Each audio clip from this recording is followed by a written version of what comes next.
Hey y'all, how's it going? I had a message I wanted to share, and despite me not even putting myself together today, I just needed to come on and share this message. So, for those of you who don't know me, my name is Alexis, and I'm a spiritual life coach, Reiki master.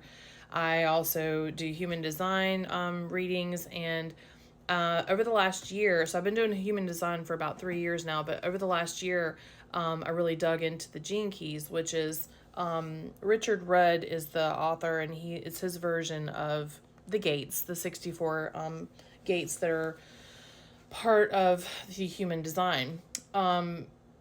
So when I started working with these Gene Keys, because there's a lot, you move through 3 stages of each key, and from the shadow to the gift to the siddhi, and which is the enlightenment of that particular gift. And so anyway, I just kind of worked on my chart personally when it came to, and I dig through other things. But anyway, today, what I want to talk about today is I was working on the gate 1. And this one is around the shadow of entropy, which is lack of order. And the gift itself is freshness, and then the siddhi is beauty. So as I was reading through, because it goes through the whole story of the dance of Shiva, which is basically the story of how the I Ching got created. And it talks about, the first 6 lines of the hexagram are the masculine archetype. And the second gene key are the other 6 lines opposite of the first gene key, and those are the feminine. So the story reminds me a lot of the creation of Adam and Eve. And, if any of you know, I Ching goes back so far back, prior to Christianity even being created. But that's a whole nother story, and I don't want to digress to that.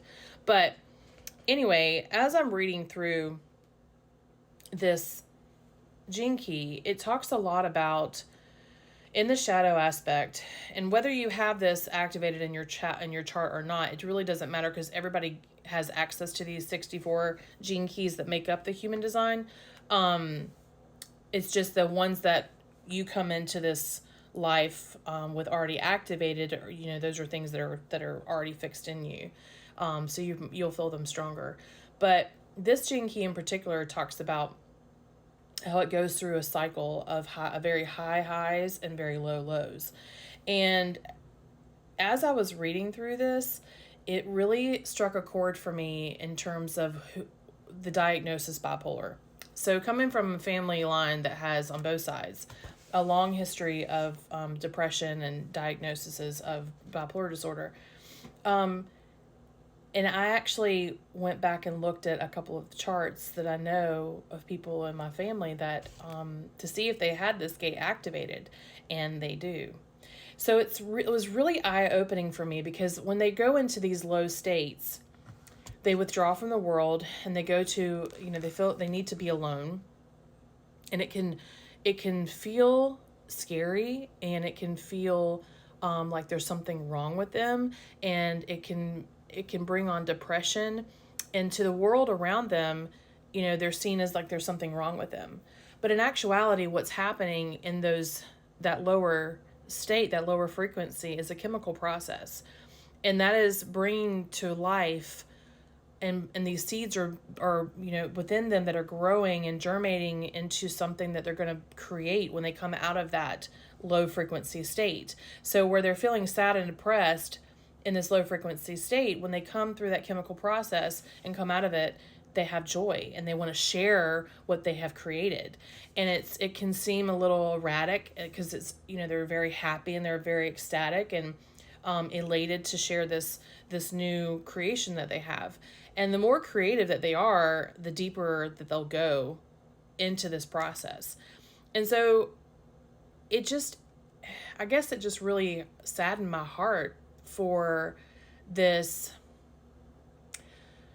stigma that's been placed on people who've been diagnosed with bipolar disorder or depression or any of those things, when in all actuality, we're not meant to be happy all the time. Like, we go through these processes because without this low frequency, the chemical process wouldn't happen.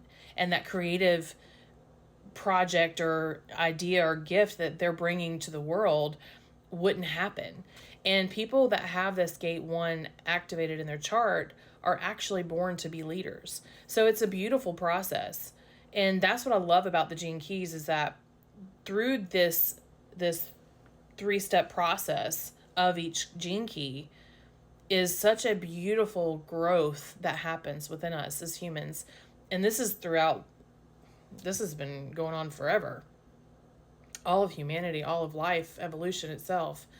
So anyway, I just felt really drawn to share that with you guys. And what's also interesting about that is when you know about the feminine and the masculine, you know, the left side being the feminine, the right side being the masculine of the body, and you know that when we have to go into our feminine to create. That's where we come up with the ideas. That's where we ponder things. We start to, you know, plan how things are going to go, and then we lean into the masculine to actually take action and do what it is that the feminine is, you know, desiring. So this is actually doing exactly what it's supposed to do, but there's such a shadow and a stigma that's put on it in the world. And my heart goes out to people who've been misunderstood, and I can speak for myself with that. So I hope that maybe this message resonates with some of you. Maybe you might be able to look into this even more for yourself. I think that's one thing that the human race struggles with, is really in doing inner reflections within yourself and knowing exactly who you are, and not what your parents have told you that you are, or a doctor has told you that you have or are, or society or your friends or whatever it is that has told you who you are. That's what I love about human design, is that it allows you to really step into a journey in finding you.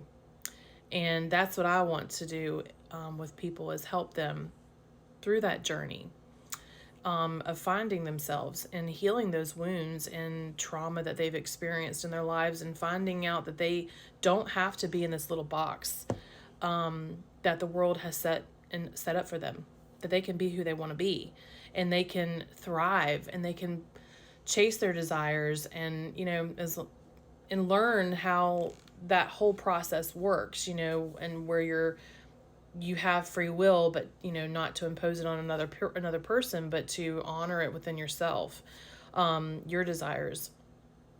So anyways, if you'd like to know more about these gene keys or more information about human design, you can email me in my bio. My email is in my bio, or you can comment on this video and I'll answer your questions. Talk to you guys later.